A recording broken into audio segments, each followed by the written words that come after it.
Hello and welcome to Property Mastermind Podcast, episode 188. Conducting effective market research for your development. Today, Bob and I'll unpack this and you're going to learn a truckload. Let's jump on in.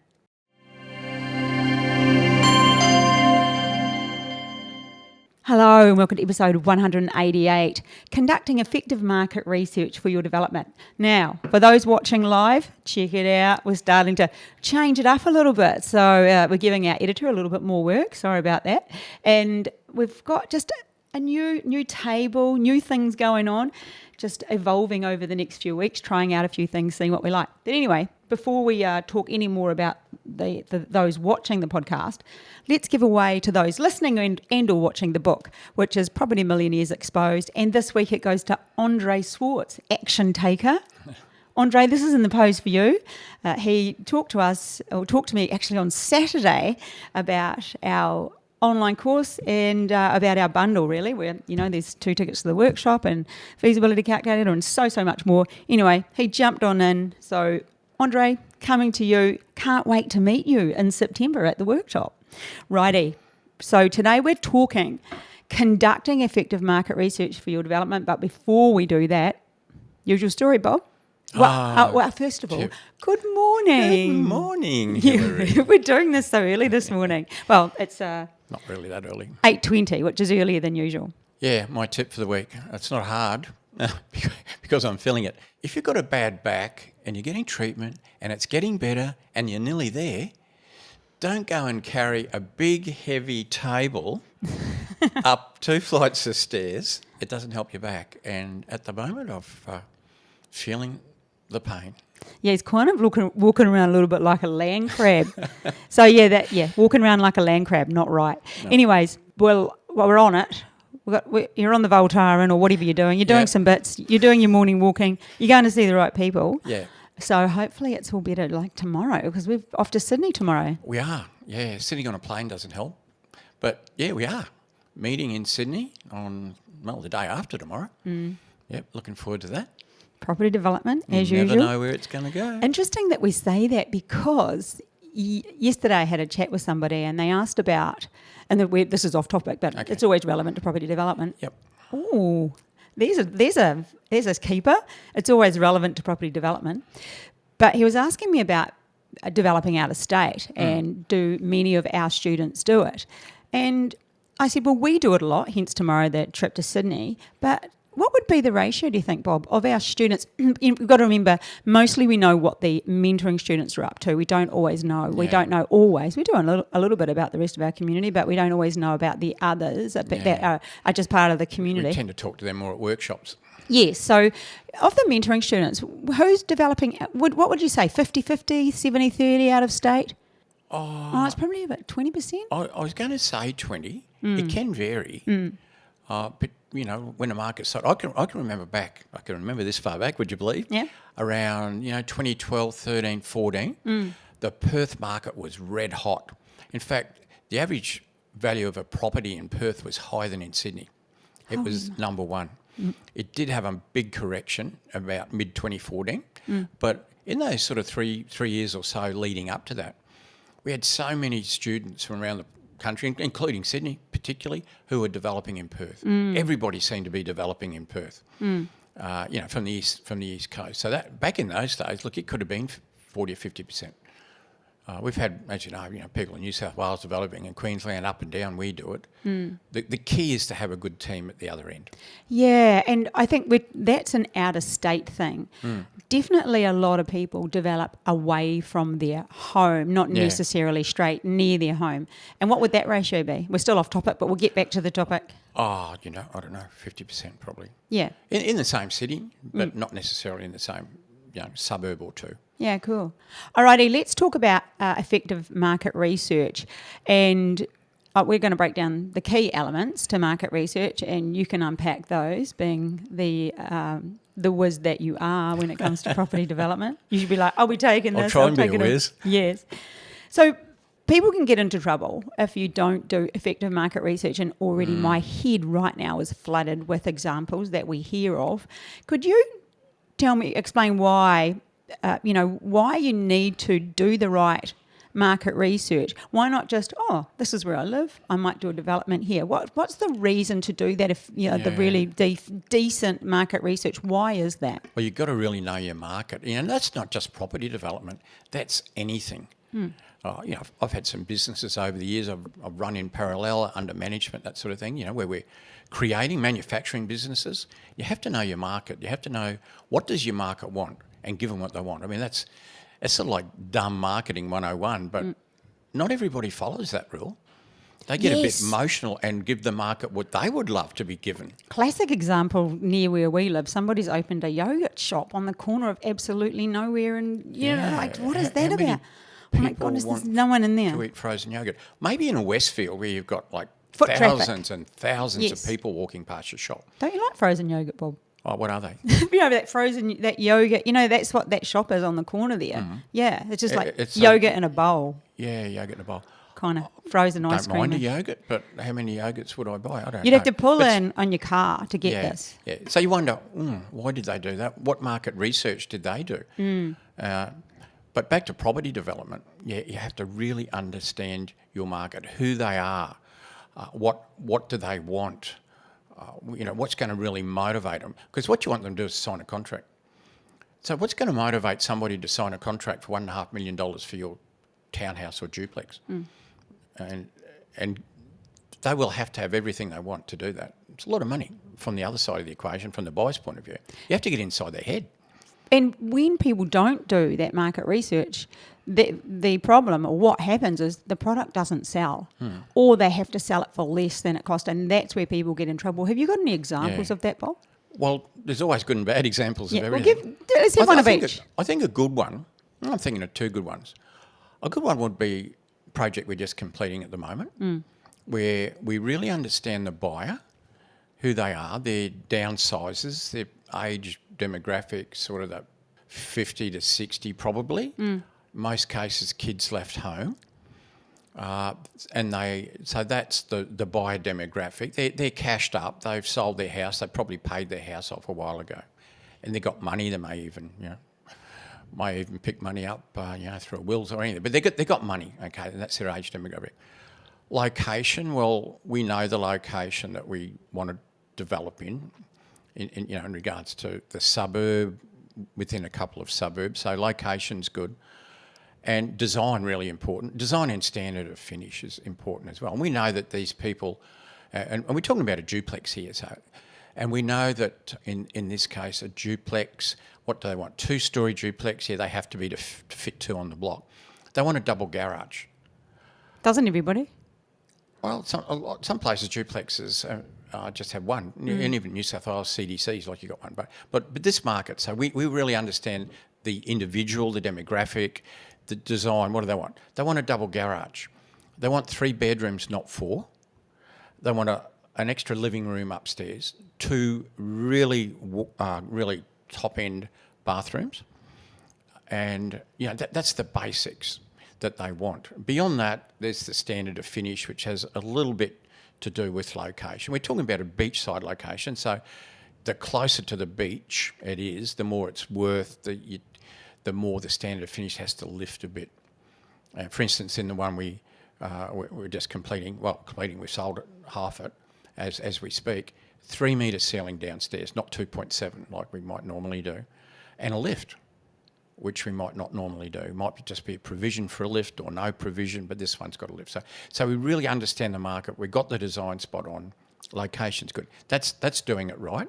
That is effective market research. And did you hear Bob say, he went right down to how old they were, how much money they'd likely have, what their reason for basically moving there, they're downsizing, or they're a little bit cashed up. Yeah. You really nailed that person, and that's them, and the pool. Yeah. And that is effective market research, and it's not just like, if we build it, they will come. That does not happen. And interestingly enough, we're talking to students within our mentoring program, some of which are doing duplexes as well, but in a different area, different state. And in their local market, the buyers want a 4-bedroom, not a 3 like where we do them. They want 1 bedroom down and 3 up. They're okay with a single garage and don't need a pool. How is that? Like that is effective market research. Now the flip side to that, Bob, is people that are building what they might want. They got emotional, and so they. I'm not sure if we talked about it on last week's podcast or on our live Q&A, but there is a property down the road from that one, not built by anyone in our community for sure, and they built what they like, which is a very grandiose, I would say grandiose, is that the word you'd use? Grandiose duplex, but it's a little bit out there. It's quite edgy. Yeah, too edgy, which means you've got less people wanting that product. So the market research completed by them was, somebody thought it was a good idea. And it's awesome when you walk through, it's like, wow, that's cool, but I wouldn't live here. It's too different. That pink is too much. Pink, design, fit out. Yeah. Expensive.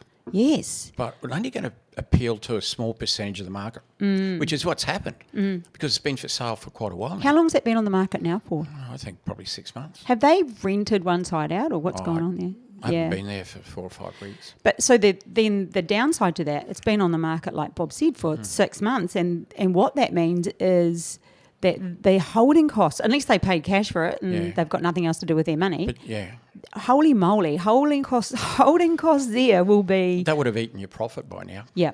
If it's like geared up to the maximum LVR that the funder would allow. Yeah. Profit gone. And you just chalk that one up to... I don't know, experience. Yeah. I met a guy once. He was an old farmer. So he came off the land, he sold his farm, had quite a bit of money. And he was going to do a project. And it was quite a large one. It was like 20 townhouses. And I met him at somewhere where I actually was asked to come and speak. He came up to me later and spoke to me. He said, oh, look at this. He was so excited. He had a project coming up. And he showed me his plans, 2-story townhouses. And I had a look at them. They were 3 beds, 1 bath. And they had big balconies. And I said, oh. I said, who did the design for this? And he said, oh, it's so-and-so building designer. He said, but it's all my thoughts. It's everything I want. And it was all about I want, what I like. And I said, you've got a big covered balcony downstairs. You've got another huge one upstairs. You've got all these covered balconies on a townhouse. I said, why is that? He said, well, I come off the land and I had a big house and we had verandas around 4 sides and, we spent so much time out there and, he's recreating all these balconies. He's reliving his childhood. You don't get your money back for, because it's under full roof, so it's expensive. And I said, but there's only 1 bathroom and in a 3-bedroom, 2-story town. I said, you got no ensuite. And he went on a little rant. He said, you can only use 1 toilet at a time. Why would you want 2? Like that's literally what he said. This is the old cow cocky coming out in you. Why have 2 toilets when you can only use 1 at a time? And they were oversized. They were big, but still only 3 beds. They were big enough you could have made a 5-bedder and an ensuite virtually. And he, like lots of room, My lounge room was 10 metres long and, He was just caught in the past.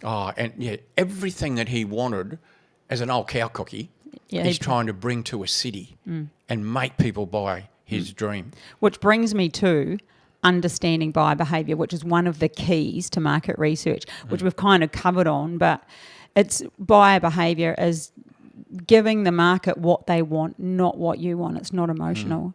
No. What about how do you find out about this, Bob? So how do we, how do people find out? How do they conduct initially their market research? Well, you've got to go out into the market. So anybody who's followed us know that what we suggest when you're looking for a deal is to narrow down to, maybe a suburb, maybe 2, maybe 3, but, narrow your patch down. Can I just interrupt there? Starting off with just 1, it freaks people out. It's like too big a step. I'm going on the whole mindset thing. It's like, just start with 1. You can add 2 the next week. Start with 1. Just choose your patch. Yep. The duplex that we just spoke about before, we had 3 adjoining suburbs. Yep. Beachside suburbs. Any of those would have been fine. So having narrowed down your patch, you now need to become that expert. So what do you do? Well, besides all the normal things like understand, the planning scheme, the zonings and all that, what you're doing is you're looking at the activity that's in that. And that would have been part of your research to choose the patch in the first place. So, the zoning's right. There's activity happening there. There's developers building stuff. People are buying stuff. But that's pretty general. So you've got to get down to it, and really, you've got to find, well, who are the hot agents in that area? Who are the agents in that area who are actually, selling new projects? And you need to catch up with them. You need to talk to them. You need to go to their office, take them out for a coffee. And if they've got open for inspections, you need to go there and not only talk to them, but have a look what other developers are doing. Get to understand the market. Now, that's not an absolute guarantee that the other developers done it right. I was just going to point that out. It could be their first project and they haven't done the research. So you actually need to do a little bit of research on the other people that are doing it. And that's a great point, because I think that's something that's overlooked a lot. They think, oh, that person's doing it there, I will too. Little do they know that person's only done half a course, or this is their first one, or they don't really know what they're doing, and then they replicate or follow, and it's not the right thing to be doing. No, it's not. It's not. Particularly, when you get in, if you're starting to do more expensive projects, what I call the top half of the middle of the market, or maybe even the bottom part of the top of the market, people are very discerning. Very discerning. If you were building, something, low value sort of items, people, it's all about price, but not when you're getting up there. And so you need to see what other developers are doing. What's selling? How long does it take to sell? Did they sell fast? Did they sell slow? Like the one we just talked about, not selling fast at all. So let's not replicate that. And of course, the right agents. The agents are the lifeblood, really, because what you want to do is you want to create something for a seller that they're just going to fall in love with and buy fast. And who's dealing with sellers all day, every day? The agents that are selling new projects. And so they're the sort of people you need to pick up. You can find them on realestate.com on Domain. You can drive around, you can have a look at for sale signs, who they are. And their names might pop up on a few different projects. I was just thinking, we've just got a new mentoring student who's a real estate agent, and he's new to real estate selling in this town. He has been a real estate agent somewhere else. But because we always sort of say, go to somebody who's been selling a lot. But somebody like this guy, Justin, he is driven, he is passionate, he understands property development. Somebody like him is a great resource. So there are lazier agents and there are more energised agents who are really keen to help you out. And somebody like him, don't discount the new guy on the block, especially, because I think we often allude to somebody who's been doing a lot in the area, which is good because they've got that market research knowledge, but also that the new person, if they're hungry, if they really want, the work, they'll be a great source for you. Well, we've turned a number of real estate agents into developers. Good head start. There you go. Yeah, so that's really like next week's book winner even. Narrowing it down, get your patch, dig deep, get the agents, look at other developers' stock, and find out by talking to the agents who are marketing that what's good about it, what's not good about it. It's about data, isn't it, Bob? So when we say don't use your emotions, it is about the data analysis, analyse and really think about it.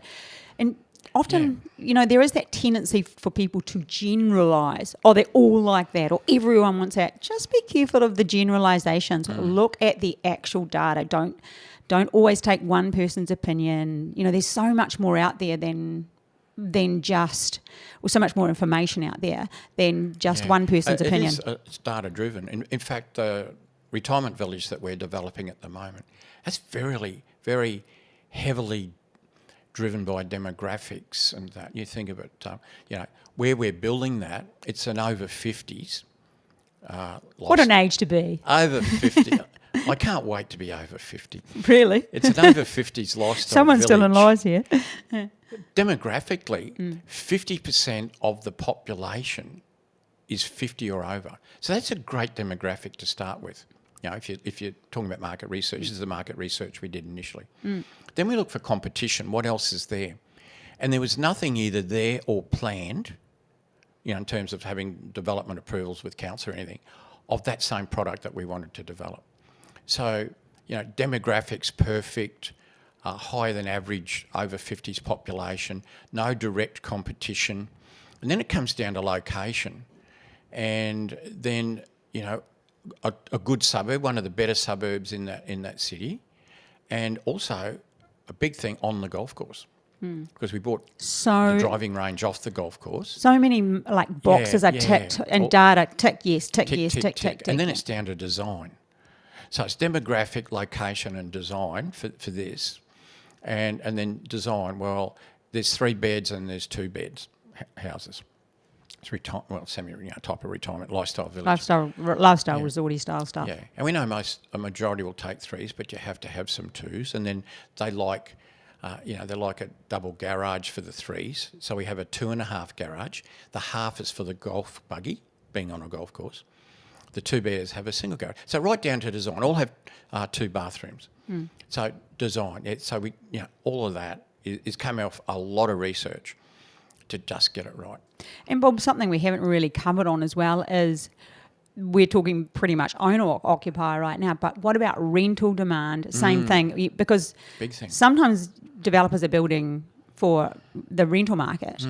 And so are there any extra things other than what we've covered that need to be thought about for the rental market when it comes to market analysis? That's a good point, because we've just been thinking of owner-occupier. I think if I looked at my whole property development career... Can you think that far? That's a long time. I can't really... sort of got a vague idea, it's a bit furry right at the back. But I'd say about 70% of all the stuff I've developed in my lifetime has been targeted towards the investment market. Really? Really? It's only been more recent years, and that's driven by the market a lot. It's not driven by me. You do your market research. That's what the market wants. That's what you make. Yeah, and look, I used to like the building for the investment market because it's not emotional, and it never should be. It's pretty straightforward. Even the design, the size, the standard of finish, you knew what it was, and you pick locations that are really good for rental. Near like transport. Large shopping centres. There's a whole heap of things, and some of those things are good for owner-occupiers. But there's some suburbs that have a high percentage of rentals compared to owner-occupiers, so that's fine for. I mean, there is a reason for that, and they're often the suburbs we develop in for investment. But then owner-occupiers often like the suburbs where they have a low level of rental houses and a higher level of owner-occupiers, although. It can't always be that way, because particularly close to the city, you might get a 50-50 sort of mix. But you're right. And when I was going to develop for investment stock, I'd be more interested in talking to the agents who handle the rentals than even the sales. Sure, I wanted to know what things were selling for, but I wanted to make things that were really good for rental. And I'd choose them. Like I'm thinking one development I did which was for rental was an apartment block. It was 150 metres to a railway station, and that's a big thing. It was 200 metres to buses. So one direction it was like the middle of a street. One end of the street was like the railway station, the other end was the bus. So tremendous transport. It was only about 3 k's out of the city. Just the other side of the railway station, so literally a 5-minute walk, was the biggest private hospital this was in Brisbane, by the way. So a huge amount of employees there, and doctors would buy the investment because it's a good investment close to where they work as well. Great for rental, for like nurses and staff there. Transport's tremendous, and within probably a 6-minute bus trip was Big Westfield. So it had everything, and most of those sales were for owner-occupiers. Were for investors. In fact, we kept it. We kept the whole building initially, and then we did sell some bit down the track. And it's a bit of a mix, but mostly investors, yeah. So that was targeting investors, and even the standards of finish were different. Really high wearing. Like I wouldn't put a polished floor in an investment unit, for instance. I'd use tiles. Whereas if it's owner-occupiers, we're looking for maybe a higher finish sort of thing. Owner-occupiers take care. Because they care. They care, Nothing against the people renting. The lady will take her stilettos off at the door if it's her own house. She won't, those sorts of things, yeah. But you're right. Depending on your target market. Hey, I've got a wee tip too for the people that have rental properties. I visited the NDIS project I have, and I'd never seen it. Bob and I went over to WA in November, and I asked us, we went over to have a look because, it had been finished and someone is living there, and I thought, I really want to have a look, it's mine. But we went in there, and because it's NDIS, I knew he's in a wheelchair, and he just had an accident, and so he just has no legs. But he's awesome guy. But I thought, as a landlord, meeting a young guy, I knew a little bit about him because he wanted to have this and wanted to have that and wanted one of these. He wanted everything. But anyway, I'm a great landlord. I'm like, yeah, okay, because it's kind of like happy wife, happy life, happy tenant, happy rental. And I thought, what would you take a young guy? So I took him a few beers as a present to say, hey, thanks for being a great tenant. And honestly, that was the best thing I could have done. Yeah. My first meeting with him, hey, great to meet you. I just want to, give you a few beers and walk through the property. Because we heard he was a bit nervous about meeting you. Yes, he meeting was. the landlord. Yeah. He was very nervous about that, apparently. Yeah. And even when he thought we were coming, he said, I'm sick. He tried to get out of me going there. And they said, it's all good. They're not coming till next week. And it was just a quick walkthrough. And I was like, oh, yeah, this is cool. It is really cool. But, yeah. And even that specific, that's a great example of market research, Bob, because that was built so specific. Everything in that place is, built for high care. People in, wheelchairs or any, special needs, lower benches, higher benches. And the market research was done there that it was required. So it really just points to market research is vital. Yeah. And we can't do the old, if they build it, they will come. No, that does not work. No Field of Dreams here in property development. No I've actually never seen that movie. You need to see it. I'll watch it. I'll make you watch it. Oh, gosh. I'll look forward to watching it. Kevin Costner as a younger man. Oh, okay. Now I will watch it. There's a bit of inspiration. So, Bob, I suppose what I'm hearing you say is you can't rely on gut instinct, can you? No, and don't get emotional. Yeah. But how often do you say that? I think that's probably the thing you say forever. the most. Would it be one of the biggest takeaways? Well, it's one of the biggest mistakes. Getting emotional. On the extreme end of that is my old cow cocky mate. Yes. So I think we've covered off the main points, talking to the right people, analysing data and understanding buyer behaviour. They're three massive keys when it comes to market research. And just a wee bit of a chat about an event we've got coming up on the 29th of March. We've got our masterclass. There is a small fee on that, just so if you want to come along, it'll be valuable, useful information, not just a freebie that everyone gives out. Really worth coming to. And it's not the same as other master classes we've done in the past. Because this one, they're all theory, which is great. You've got to learn from the theory. But with this one, we'll do the theory. We'll go through the different steps of how to do a property development. I'll do some what we call creative strategies, which is ways of doing property development with little or no money of your own. But what I'm going to do then is we're going to look at a current project, and then we're going to relate the theory to that project. Apply it. Yeah, so you can see not just the theory, but how we adapt or adopted that theory into a real project. And that really helps with learning for people that want to understand property development a bit better. So there'll be a link to that below anyway, below this podcast, or you can reach out to us or check out our website. It's on there. And also we've got our bundle available, which is the online course, and we've got our workshop dates finalised. Yep. Finally. It takes a bit of work. It does, finalising those dates. We've got that's in September 19, 20, 21 in the Gold Coast. So if you're interested in coming to that is a phenomenal event. And just reach out to me, or even if you want to have a chat about whether our courses are something that might be useful for you. Anyway, Bob, any other takeaways? Any other takeaways before we wind up today's podcast? No, I think it's just you really have to know your market. Yep. And in doing that, go in eyes wide open. No emotion. Don't build it for yourself unless you're going to keep it at the other end and go and live in it. Okay, cool. Thanks so much. I think that's the end of this episode. We'll catch everybody next week. Bye for now. Bye now.